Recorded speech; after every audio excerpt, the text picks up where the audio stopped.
رمضان آ رہا ہے، اس کی تیاری کیسے کرنی چاہیے؟ سب سے پہلے تو اپنے آپ کو تیار کریں کہ رب کا مہمان آ رہا ہے۔ روزے ہم پر اللہ تعالیٰ نے فرض کیے ہیں، جس طرح کھانے پینے اور دیگر معاملات سے بچنا ہے، اسی طرح اپنی زبان کو بھی بچانا ہے۔ زبان کا بھی روزہ ہونا چاہیے، آنکھوں کا بھی روزہ ہونا چاہیے، دل کا بھی روزہ ہونا چاہیے۔ دل کو بھی کوشش کریں کہ برے خیالات آئیں تو جھٹک دیں، آنکھوں سے بھی بے پردگی نہ ہونے دیں، زبان سے بھی لغویات نہ بکیں۔ اس کا نظارہ جب افطار کا وقت ہوتا ہے تو جو سڑکوں کا معاملہ ہوتا ہے وہ بڑا خطرناک ہوتا ہے۔ ہر ایک شخص سمجھتا ہے کہ مجھے گھر پر جا کر افطار کرنا لازم ہے، اگر میں نے گھر پہ جا کر افطار نہ کی تو شاید میرا روزہ کاؤنٹ نہیں ہوگا رب کی بارگاہ میں۔ ایسا نہیں ہے، انسان کبھی لیٹ ہو جائے، آفس میں ہے، دیر سے نکلا ہے، اگر راستے میں افطار ہو جاتی ہے، آپ کھجور اپنے پاس رکھیں، پانی کی بوتل اپنے پاس رکھیں اور کہیں مناسب جگہ پر ٹھہر جائیں اور افطار کر لیں۔ اسلامی ملک ہے، جگہ جگہ لوگ افطار کے دسترخوان بھی لگاتے ہیں، ان دسترخوان پر بیٹھ کر آپ افطار کر سکتے ہیں۔ بلا وجہ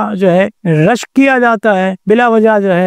جلد بازی کی جاتی ہے، اور اس جلد بازی میں موٹر سائیکلیں آپس میں ٹکراتی ہیں، گاڑیوں سے ٹکراتی ہیں، پھر ایک طرف سے ایک بات ہوتی ہے، دوسری طرف سے چار باتیں ہوتی ہیں، ادھر گالم گلوچ شروع ہو جاتی ہے، یعنی کہ روزہ رکھا اور گالم گلوچ میں پڑ گئے، روزہ رکھا لوگوں کی دل آزاری میں پڑ گئے۔ کیوں کہ ہمیں لازم تھا ہمارے لیے کہ ہم گھر پر جا کر افطار کرتے، تو گھر پر افطار کرنا لازم نہیں ہے۔ ٹھیک ہے، اچھی بات ہے، انسان اپنے اہل خانہ کے ساتھ افطار کرے، لیکن اگر نہیں پہنچ سکا تو بلا وجہ اس طور کا ماحول بنا کر آپ لوگوں کو اذیت نہ دیں، لوگوں کو پریشان نہ کریں، کیونکہ اس طور پر میں اور آپ جو دن بھر روزے کی روحانیت میں رہتے ہیں نا، خاموش بھی رہتے ہیں، روزے کی روحانیت بھی حاصل کرتے ہیں، تو افطار کے وقت میں وہ ساری ختم ہو جاتی ہے۔ پھر بعض لوگ یہ کرتے ہیں، تراویح نہیں پڑھتے، پاؤں میں درد ہوتا ہے، باہر کھڑا ہو جائے گا نا تو 2 گھنٹے دوست کے ساتھ گپ شپ کر لے گا، کھڑے کھڑے دنیا بھر کی باتیں کرے گا، ایسا لگتا ہے کہ پوری دنیا کی سیاست اسی کے قدموں میں آ کر بیٹھ گئی ہے کہ اس نے اگر فیصلے نہیں کرنے نا سیاسی تو سیاست چلے گی نہیں۔ انہوں نے سیاست چلانے والے بہت سے ہیں، 75-76 سالوں سے سیاست ہی تو چل رہی ہے اس ملک میں، اور کیا چل رہا ہے، اور سیاست نے مجھے اور آپ کو کیا دیا ہے اور کتنے گل کھلائے، یہ آپ بھی سمجھتے ہیں، میں بھی سمجھتا ہوں۔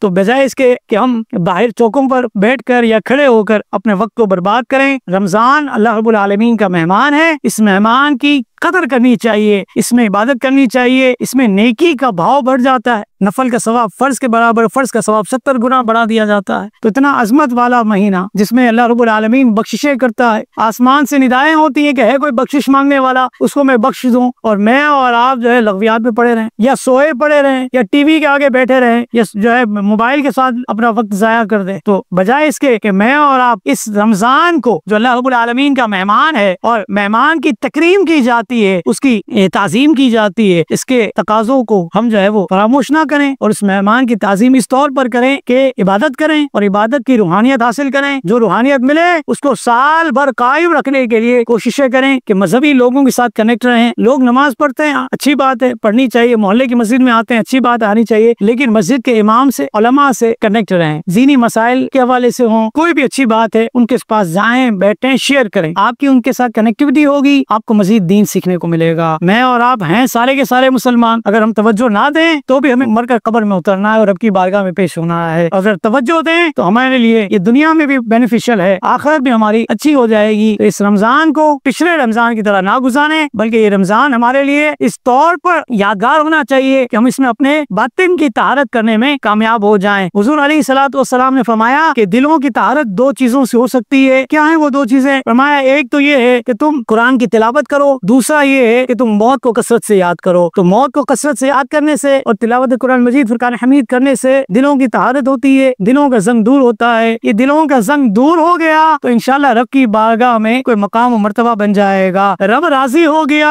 تو پھر بیڑا پار ہے۔ میں اور آپ مسلمان ہیں، ہمارا مطمع نظر اللہ رب العالمین کو راضی کرنا ہے۔ رب العالمین کو راضی اسی صورت میں ہم کر سکتے ہیں جبکہ ہم اللہ رب العالمین کی رضا والے کاموں میں اپنے وقت کو گزاریں۔ تو رمضان اللہ رب العالمین کا مہمان ہے، اللہ تعالیٰ ہمیں رمضان کی برکتیں عطا فرمائے، لیکن ہمیں اپنے ذہن و دماغ کو تیار کرنا ہے کہ رمضان سے پہلے اپنے معاملات کو ہم درست کریں اور اپنے معاملات کو شریعت کے مطابق ڈھالیں، قرآن اور حدیث جو ہم تک پہنچی ہے شریعت کی صورت میں اس کو فالو کریں تاکہ رب العالمین کی رضا حاصل ہو۔ آخری 10 دن کا اعتکاف بھی ہوتا ہے، یہاں پر ہمیشہ ہوتا ہے، اس سال بھی ہوگا انشاءاللہ۔ خوش نصیب ہوں گے وہ اعتکاف میں بیٹھیں گے جن کو دنیا پیاری ہوگی، دنیا کے 2-5 میں لگے رہیں گے کہ نہیں چھوڑ سکتے، گھر نہیں چھوڑ سکتے، کاروبار نہیں چھوڑ سکتے۔ انفصال الروح عن الجسد، روح کا جسم سے نکلنا موت ہے، موت آئے گی تو گھر بھی چھوٹے گا اور دکان بھی چھوٹے گی۔